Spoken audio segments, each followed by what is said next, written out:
You're listening to Side Hustle Pro, the podcast that teaches you to build and grow your side hustle from passion project to profitable business. And I'm your host, Nicaila Matthews-Okome. So let's get started.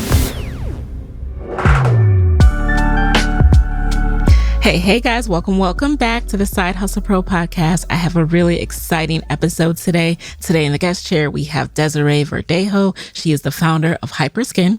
So as a Black woman with acne-prone skin who was subject to dark spots and hyperpigmentation, Desiree never really saw people who looked like her in the skin care space. So that's why she set out to create a simple, results-oriented, multicultural skincare brand that celebrates and offers products for everyone's skin in its various stages. So today she's here to talk about how she founded Hyperskin, how she's got into Sephora, and you'll be surprised by some of her answers in the lightning round. So make sure to listen to the whole episode, but let's go ahead and get right into it. First of all, I'm so glad we've been able to do this. You know, it's taken us a couple of tries, but it's okay. This is the right time for us to speak. And I'm so excited to finally have you here. I wanted to know a little bit more about your journey into beauty, because I know you practiced law for, 7 years? What was your original career path? Yeah, so I've lived a few lives, I guess, but I was an attorney in a past life. I practiced law in the finance area for 7 years, but I have always been in love with and drawn to the beauty industry. So my first beauty venture was actually that I owned a boutique in Harlem, in New York City, and that boutique was like a curation of indie beauty brands that spoke to women of color, people of color. So we had like skincare products, a lot of hair care, you know, all of this sort of blossoming cosmetic brands.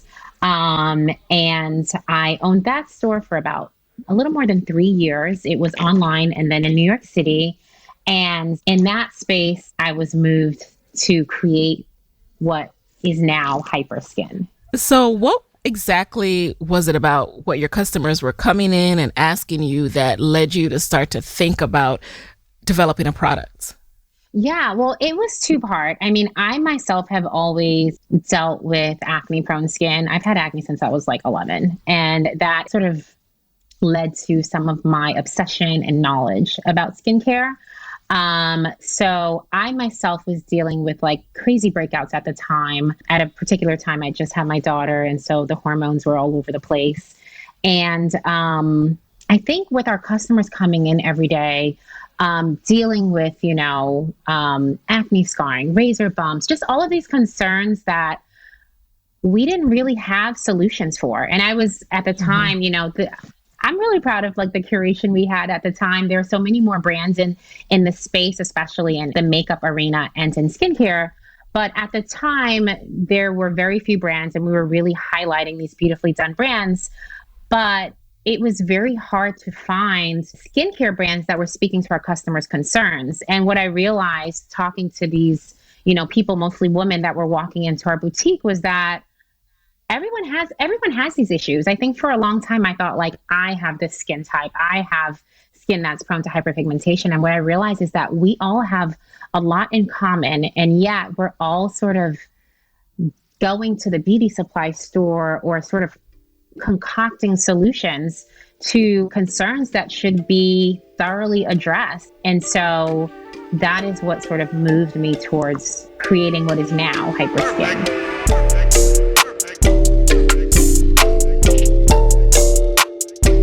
What was that process like in terms of timeline? Was it something that, you know, after a few people came in, you said, I'm doing this, and you got to work? Or is it something that took you years to actually act on?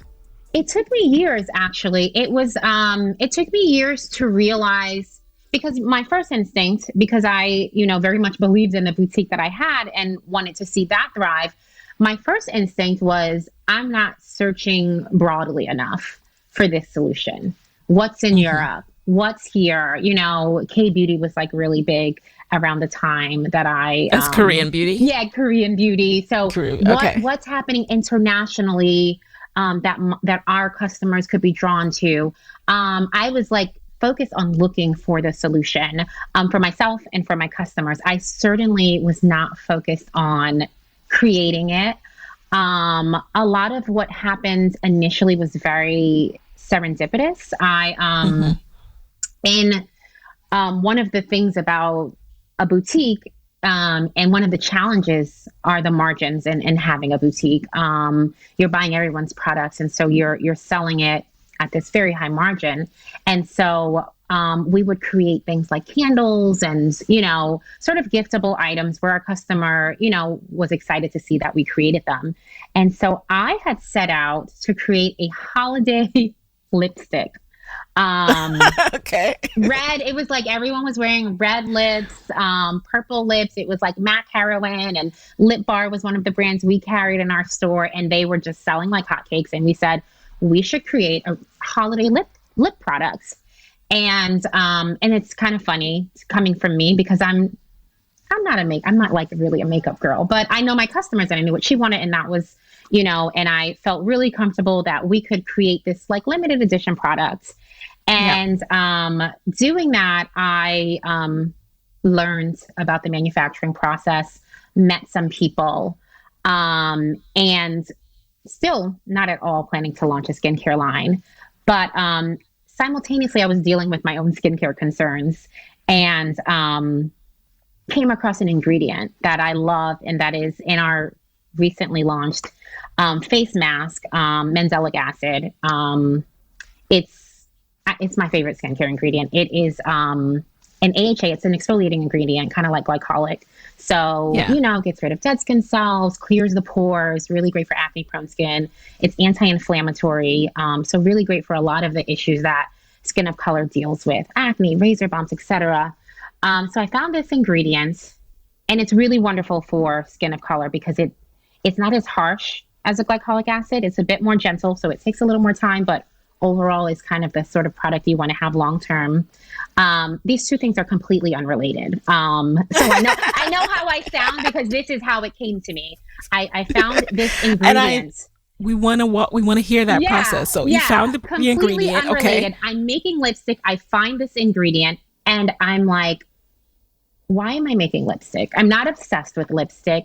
My customer loves a red lip, but that's not what she needs. Our customer needs this thought. She needs solutions to her skincare concerns. She needs ingredients that are really like, she and he need ingredients that are really, really wonderful for their skin type and their skin tone and their skin concerns. And so I was creating this lipstick, and I remember asking the person that I was working with that sort of introduced me to the manufacturing world.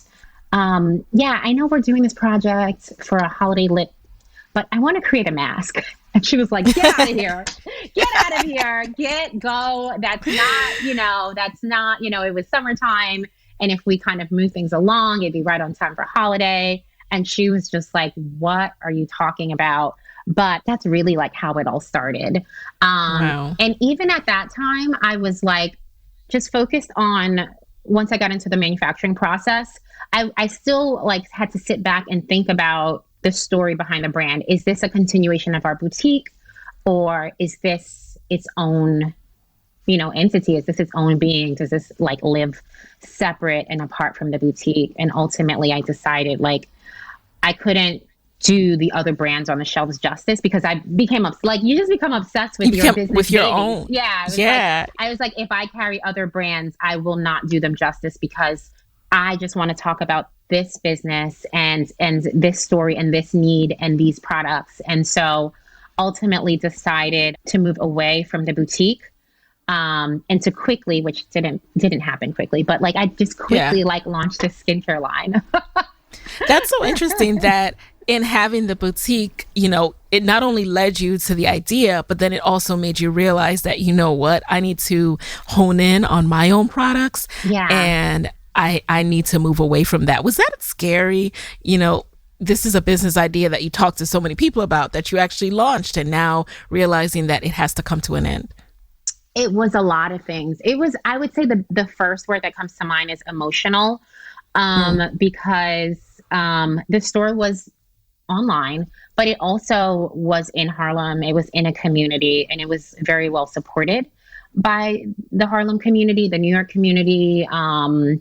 And so it was very emotional, difficult, but I felt like it was the right thing to do. Like, I felt very strongly that this is what was missing, and that a boutique like that needed successful brands for it to thrive. It needed a skincare brand like that. And so I also just, knew I spent my days as a boutique owner either searching for brands, speaking to my customer base about products and brands and why they should support them, et cetera.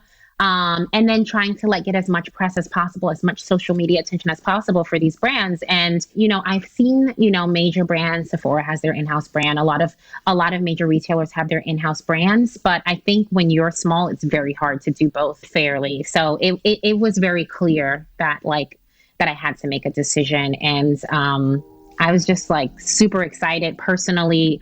And for that same audience, I realized this is speaking to the same audience. So I'm not leaving you. We're here, we're still in this together, but we're going to kind of pivot. It sounds like since you were working with a manufacturer, at that stage, at least you had done that hard work of figuring out how to find someone to develop an idea in your head. Was it difficult still? Did that manufacturer meet your needs in terms of this new product idea you had? Yeah, there still are a lot of challenges, and they exist to this day. We're 2 years old. We work with an amazing manufacturer that is really talented when it comes to actives and knowledgeable about the ingredient mandelic acid. And, our hero product is a vitamin C serum. So really talented, global. So they met our needs there. What you probably hear from a lot of founders of indie brands, though, is that when a manufacturer is big, they deal with, the brands that line the shelves of Target and Sephora. You're just like a little pea in the, you're a small fish. So, right. It happens a little less now. It's getting better, but I'm always sort of chasing my manufacturer down. And that's a challenge when you want to create skincare from a unique perspective, when you want to create formulas that, aren't just what's on the market, but that go beyond what's being offered. It's hard to do when you're doing that, but you're also like, hey, can you just answer my call? I know you work with XYZ brands and they're ordering 20 times what I'm ordering, but we're going to get there if we can actually connect. Yeah. So I think I kind of need you. Yeah, I kind of need you. So I think that was a huge challenge before launch. I mean, it was impossible to communicate, and it took a couple of years for us to get to final formulas, which now that's like a 6-month process when you are sort of getting the attention you need and when you know the process. But yeah, that's a big challenge for indie brands.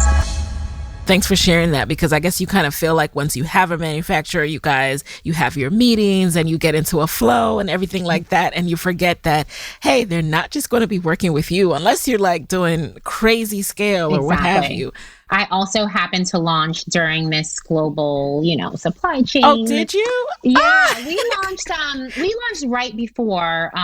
We launched in 2019. We launched in November, and everything sort of went crazy in March. And so during that early period, we were scrambling, but then bigger brands started to scramble when everything changed. And so I think that was added to the challenges of our initial months. Wow. So that was part of it. So you launched in 2019, and now I see you in Sephora. How did that come about? Yeah, we have some amazing retail partners, and it happened little by little. I'm going to say Urban Outfitters was our first partner, Revolve. Sephora, they reached out to us. And at the same time, we were paying attention to their Accelerate program. And so applied to their program. And so we're just in conversations with them. I, at the time, set out to talk to all of the major retailers. I think sometimes people know exactly where their brand fits, but we are... Yep. I want to say first and foremost, we are an inclusive brand that centers multicultural customers, and we are masstige. So we're at this middle price point, not completely very intentionally not luxury price points, but also not the lowest price point. And so because of that, I felt like we could live in Sephora, but we could possibly even live in a Target that I think does multicultural beauty very well, or an Ulta that is somewhere in the middle. And so we had the fortune of speaking to everyone and to buyers at each place. I hunted down the buyers at Target and got introductions to the buyers at Ulta, and Sephora reached out to me.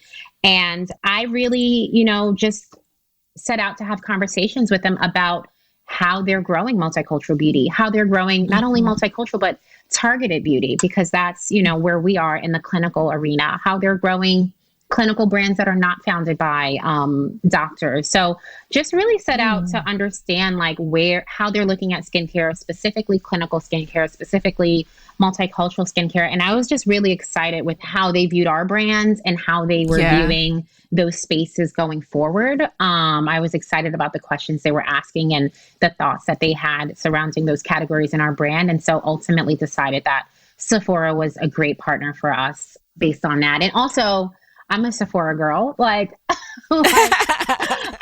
think as someone that's always shopping for products that render results, I'm all about the reviews. I'm on Sephora looking at the reviews. And so that's my customer, the customer that appreciates before and afters, that appreciates reviews. She loves packaging. She loves a cute name or, an orange poppy exclamation point. But at the end of the day, she's like, what are people saying about this dark spot serum, this exfoliating mask? And so it just felt like a good partnership. And, it's interesting you say Sephora was it. I chose them, but then they also chose you. So what about, what now that is awesome. Congratulations. Thank you. How did you position your product to make it attractive to a buyer? Yeah, I think, Sephora is all about brand story. They are very into founders. I think if you think of your favorite brands at Sephora, you can probably think of the name, maybe even a face of the founder. They're all about communities. We're a small brand. We, only have 2 products. We had 1 product for 2 years, but we have a really strong and supportive community that is really excited about what we're building. And they definitely noticed that. And I definitely think they were drawn towards those sorts of brands. And I think they appreciated the vision for our brand overall. This is where we are, but, they understand our growth trajectory and our plan. And it's consistent with the way they're growing clinical skincare, growing multicultural skincare, looking at indie brands. And so I think on their end, it felt like a good fit as well. So, it feels it's been a great partnership. We just launched with them in September. So it's September of 2020 or 2021? 2021. So it's only been a few months, but it's been a very well-supported partnership, and I'm excited. It feels longer than that. It just feels like, so your hero product is Hyper Skin, and it feels like it's been around forever in terms of I know it, but it just feels like something that it's just, I don't know if it's the packaging or, just how you came to market, and it's just so well supported. It just comes off to me like just something that is just that needs to be in your beauty arsenal. And it's just what are you doing if you don't have Hyper Skin? I love that. And maybe it's because I'm tuned in to Black women beauty influencers, and I've heard this product talked about. So maybe as soon as you launched, you outreach to influencers. Tell us more about that. What was your marketing process once you launched? Yeah. And I love to talk about this because one thing I want to note is that for almost a full year, I was Hyper Skin. Yeah. There was no team. There was me and a digital consultant, a marketing consultant. So it was a very scrappy, but very strategic marketing plan. And I built amazing relationships with editors and with influencers through my boutique. And they not only were excited about Hyper, but completely understood it. This targeted brand for women of color that is just based in realness and results. So initially we were able to do a lot of, well, not a lot probably compared to larger brands, but as an indie brand, a lot of gifting. We did and still continue to lean into UGC campaigns. and just like communicating with our customer initially on social, just organic social, email, text messaging. Content marketing is huge for us. Just like staying in the conversation with our customer is a really big part of our marketing. Yes. Of course, now as we've grown as a brand, our team has grown. We've grown through different paid channels, but we still very much lean into the UGC and into the organic and into the content. And I think because of that, our customer feels more connected with us and feels like we've been around for a while. Yeah. But we really are just a 2-year-old company and have only had one product for so long. So it's funny to hear that. And I also want to talk about the fact that you do have one product, a hero product. Yeah. What was the strategy behind focusing on one rather than coming out with a whole suite for your face, like a hyperpigmentation wash and moisturizer? Tell us more about that thought process. If I'm being quite honest, it was two-part. Part of it was just being scrappy and focusing on this result. We tested the serum and some other products that we launched, like our mask, which just launched. Yeah. We tested that product with our like close-knit community. And my friends and colleagues were like, when is this launching? Because I need more. Like they were giving me the content that like the before and afters and the reviews and asking for more. And it was so clear that, we were like, how should we, like, which way should we go? And it was very clear, whatever you do, put this like serum into the market because like I need it. And so that was clearly like this results driven product that really told the story that we wanted to tell. We focus on hyperpigmentation. We're all about results and like, it can be beautiful and still effective. So we started there to sort of share the story. We still are a self-funded brand. And so some of that was just based on resources. But as we've grown, the goal is to remain very like intentional and thoughtful about the products we put out and the concerns that they address. So you will see launches from us. We are growing. We are excited to speak to concerns beyond hyperpigmentation and to offer really effective and thoughtful products for those concerns. But our goal is not to like have 20 products by the end of the year. I think the skincare space is flooded. Customers are savvy. They don't want what they don't need. They want like our customer wants results. Our customer is like super savvy. She's tried a lot before she came to us. She knows the ingredients. She's already overdone it because, the solution wasn't there. So she's already done too much. And now she's like, what works? And so that's the customer that we're speaking to. And that's sort of our thought process is effective but balanced products, intentionally launched that speak to like true needs. So you will see still like a more thoughtful cadence from us, but we're, moving away from the one product.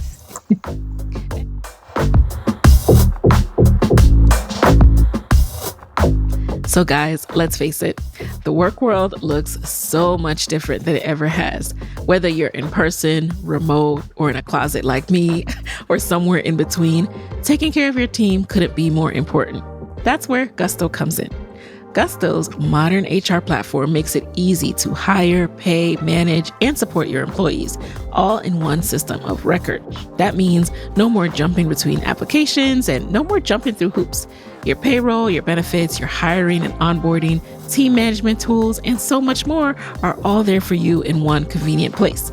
On top of that, Gusto provides actionable insights to inform decisions around workforce costing, competitive compensation, and employee engagement. So all those tough decisions you make each day just got a whole lot easier. And the best part? Listeners of Side Hustle Pro get 3 months of Gusto for free at gusto.com/SHP. That's right. If you're ready to experience a new bar for HR, get 3 months free at gusto.com/SHP. Gusto.com/SHP.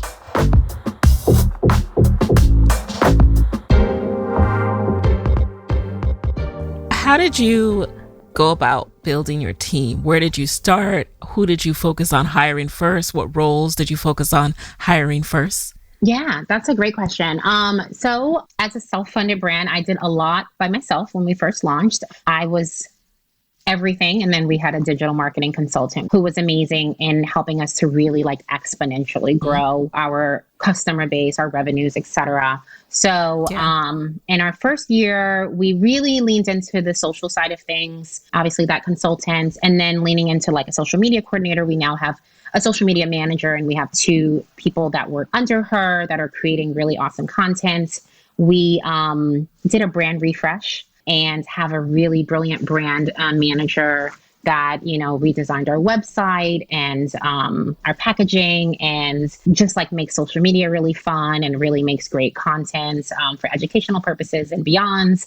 And then on the other side of things, we have someone that manages operations. And that's the side this year that we're really trying to beef up, because as we grow, with Sephora, as we grow with further product offerings, the operations side is where we're really, and then just being like in a pandemic with so many concerns, like operations is where we really, so many things affecting operations. So many things. It's really like the supply chain issues is something that I say every day, and I hate the term, but I'm like always saying it. So that's where we're focused now. And then we work with consultants as well. I mean, as a small company, we need to have flexibility. And then we're in an economy where people want to work remote and want to freelance because they like have so many things that they're working on. And so we work with freelancers for things like copywriting, and we work with an external accountant. And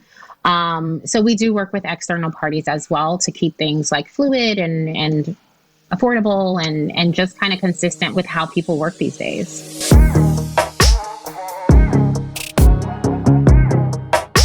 So you've mentioned that you are self-funded, and you've also mentioned that you are in Sephora, which we know. How do those 2 play into each other, with a manufacturer who is... Horribly. Okay, next question. so... I'm just kidding. And supply chain issues. Being self-funded is a huge challenge. I don't say it because I think it's like a badge of honor. I say it because it is what it is. But it's a challenge to be self-funded, especially with supply chain issues. I remember reaching out to a founder colleague who is funded and in Sephora. And I was like, how are you dealing with, because at the time we've been out of stock many times. We're a growing brand. So it's really sometimes hard to track demand. And then there are supply chain issues. And what did she tell me? Oh, we just like order 6 months of inventory. And I was like, that's, could be $500,000. That's a lot of, that's very expensive and not a solution, but thank you for that. So, there are a lot of challenges right now, in the beauty industry that are even more pressing when you're a smaller brand and a self-funded brand. Sephora is another expensive channel, but one very much worth the investment. But we are, I mentioned, we've been there for months. We've grown month over month in that space. And we've also grown month over month on our DTC, which is very intentional. And so when there's growth that doesn't always track projections, it's hard to plan for. It's hard to keep up. Sephora, once their purchase orders addressed immediately, they also, have a great model for introducing new brands. So they do a lot of things like sampling, etc. That's wonderful, but also very expensive. And there's no return. There's a return, overall, but it's not like when you sell something, So, when Sephora says we want samples, they don't want 500, they want 100,000. And so very expensive to be in that space. It's a lot. And so, retail, we waited about 6 months before we even reached out to retail. And then even with Sephora, we started the conversations very early, but pushed back. There are some founders that may have even pushed back beyond where we did because we launched in Sephora with just one product. We actually do incredible numbers on our one product, but for many people, it might not even be worthwhile to have that kind of retail partnership with only one product. And why is that? Just because it's an expensive investment, and we're on .com right now. So there's an investment in, content, there's an investment in sampling, but when you go in store, which is something that I think, I don't imagine one would do with one product. But then the investment just becomes greater because then you have physical spaces to manage and market and et cetera. So yeah, it's always important. Like, it looks great. These retail partnerships always look great, but you really do have to think about the cost. Of those. And that's what I'm always thinking about. Like, there's a fulfillment promise now with that partnership. And so when I hear you talking about the manufacturer, when I know the supply chain issues that are going on, I'm like, how are you doing this and being self-funded?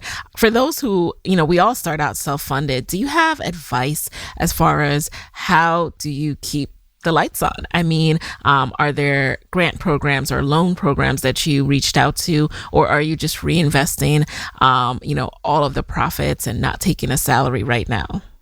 Yeah. So we are, I am taking a salary, but I am taking a salary. I will pay myself. But we are reinvesting. We are reinvesting. Yeah. That is the name of our game. There are lots of grants. There are people that are better at applying for grants than I am. There are also a lot of capital, not that we don't take advantage of all of them, but there are a lot of capital options in this space now. I think it is sort of we're at the forefront of that in the startup arena. So, options like Settle come to mind. We use Settle. So what's Settle? Settle is like, it's basically like a loan, very similar to a bank loan, but then there are some modern features to it that make it more appealing to a startup like mine. So there are some capital options. I think, those are more available when you have a certain level of sales and revenues. I can't recall what that sort of entry point is, but that's been really beneficial to us because it just allows you to have access, it allows cash flow to be higher. So for us, that's been where we are. And then, we shall see, what the future holds. But I do need to get better at grants because I know a lot of founders that are really able to fund their business in that avenue, but it's very time consuming. Yeah. So I realized that I assumed profitability, right? And I know that these first few years are so much grind. That's not always the case. What has been your experience when it comes to that? So I am fortunate that we, in our first year, were profitable. And so we have been able to reinvest profits back into the business. I have been able to pay myself. And I can say that with a lot of appreciation because this is not my first business. Yeah. And with my boutique, for example, that was not my experience. I barely paid myself in the boutique that I had. And so launching this business, my first expectation was that, and I didn't pay myself for 6 months because I thought I couldn't. And I remember I brought on, because I was like, I just have to reinvest everything. Like, I want to put more into paid, more into this, more into that, more into, everything. And I brought on an accountant. It was, nearing the end of the year. Q3, and they looked at me and they were like, what are you doing? Like, pay yourself, hire some people, like, and I was like, oh, okay, great, done. So yeah, worked with them to figure out a salary and consistently pay myself every pay period, and advise everyone to do the same, even if it's almost nothing. For me, obviously, being able to pay myself a salary feels really great, but also just having the paper trail of paying myself is really important as someone that is a mom, and so many reasons why we need to have that financial record, and sometimes we don't as founders when we aren't running a business that's profitable. So, but yes, we've been really fortunate that there has been enough demands that we have been profitable since, I don't want to say day one, but definitely year one.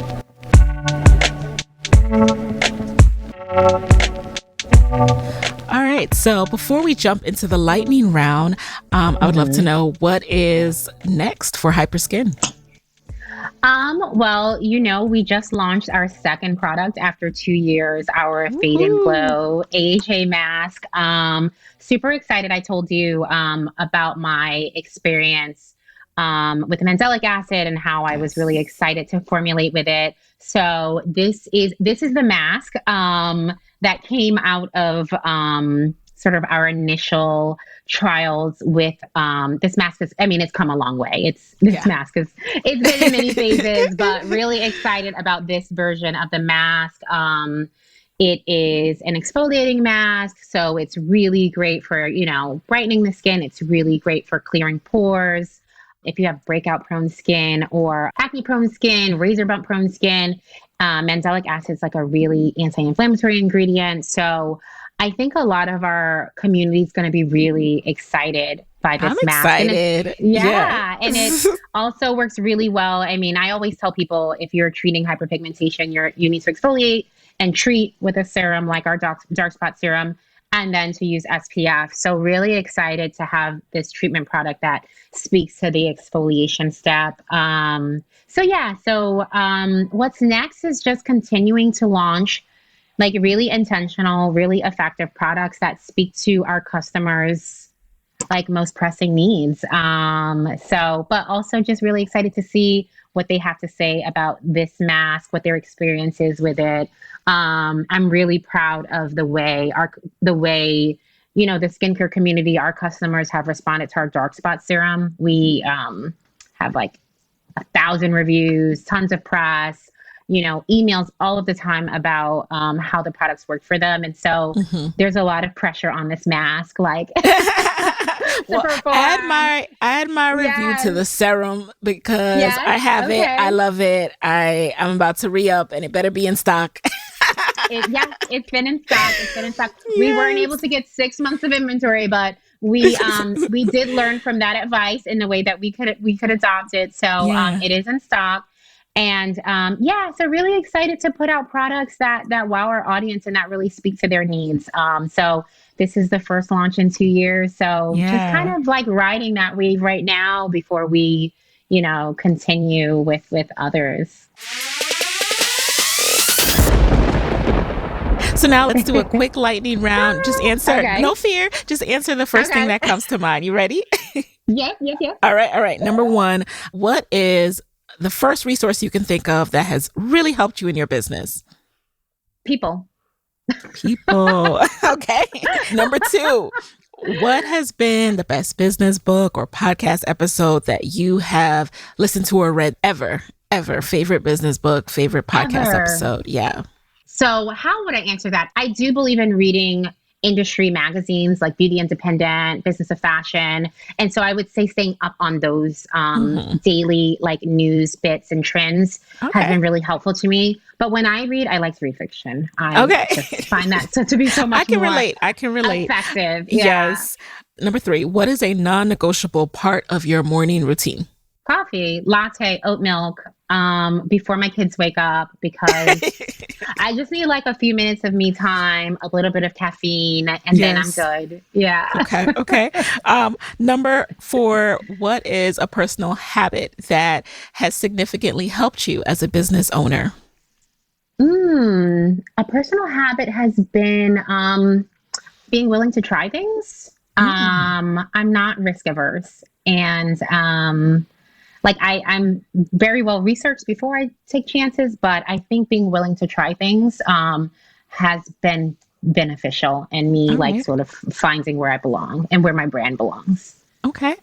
And then finally, Desiree, what is your parting advice for fellow entrepreneurs who want to be their own boss, but are worried about losing a steady paycheck, worried about their business failing? What would you tell them? Oh, I hate this question because I think I'm supposed to say don't worry, but like worry. I would say like worry, like having a steady paycheck as a former attorney is wonderful. Don't take it for granted, but save. I would say save and start taking steps in that direction.